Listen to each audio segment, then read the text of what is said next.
کوی احد نه که کوی دوست می داشت در این پیغمبر.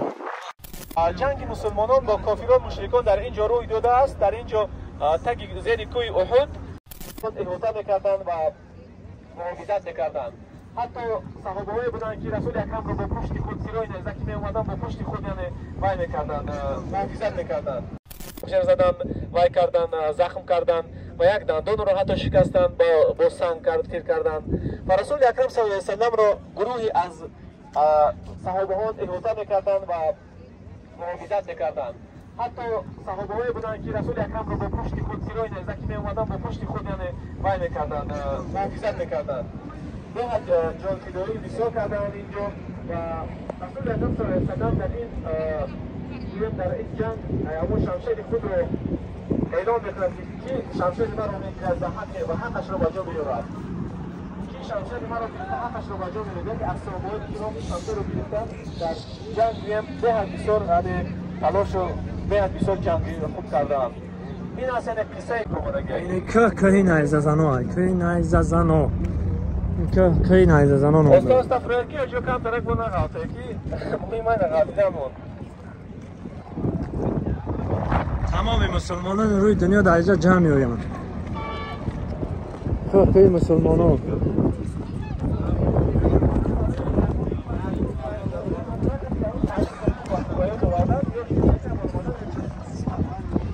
همه مقصد که یک کوه همه خطره این اون کوه بلند است. اون کوه بلند است. اینا چه برآمدن آسانه. کوی احد. کوی احد. نه که کوی دوست می داشت در این پیغمبر. مسجد حمزه خانه سر منزل حمزه رو نشون دادم چه دروازه دیدین سر منزل حمزه. در قدر بالا. اینا برادر می‌فهمی نمیشه. کوی نیزه زنو.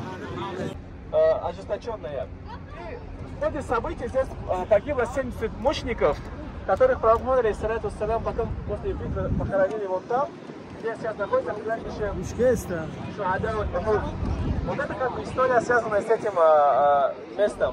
И Пророк алейхиссалату вассалям, как ему сказали, отошел в сторону горы Ухуд, и асхабы защищали его. И здесь получал ранения, которые рассказали внизу. آجان محترم چقدر که نقل کردیم جنگ مسلمانان با کافران مشرکان در اینجا روی داده است. در اینجا تگ زیر کوی احد ما هممون میدونیم که الله او را دوست می‌دارد و ما دوست می‌داریم اون را و آن نیز ما را دوست می‌دارد و کوی احد در جنت است، یعنی گویا میشه و جنت هم میرود. بله دراز است، خیلی دراز است. و مشرکان چقدر گفتم از آن طرف حمله کرده بودند و لشکر مسلمانان در زیر این کوه این قسم رو احاطه می‌کردند. و رسول اکرم صلی الله علیه و سلم 50 نفر رو یعنی در اینجا گذاشت نیزه زنان رو و گفت که لشکرانی که از اون حمله میکنند و یا رو یعنی راهگیری کنند و کسی که از پیش میآید. و الحمدلله وقتی که جنگ سر شد مسلمانان همراه کافران جنگ میکردند و کافران رو یعنی خیلی روندند، خیلیشون رو کشتن گویم که یعنی سلاح خود رو گذاشته، چوربای خود رو گذاشته یعنی از عقب نشینی کردند کافران. و در این حالت وقتی که نیزه زنانی رو از بالا می‌دیدن خوب که چقدر کافران عقب نشینی دارن و سلاح پرتایی دارن و خیال کردن که فتح آمد و یعنی جای خود رو پرتافته سر اومدن. در این حالت لشکر قریشی یعنی که با سرداری خالد ابن الولید بود از آن طرف این رو دیده که خیلی لشکرکش یعنی زیرکی بود، این کوه رو یعنی با اون طرف از پشت همراه همون لشکرش گذشت و از پشت یعنی به مسلمانان ضربه زد. از پشت به مسلمانان ضربه زد و یعنی در بین مسلمانان یک نافهمی یک وی رو یعنی به چی آورد، به جا آورد و از آن سونم که دیدن که از پشت لشکر کافران هست از آن طرف نیز حمله کردن. یک نافهمی یک خوف که میشد شد.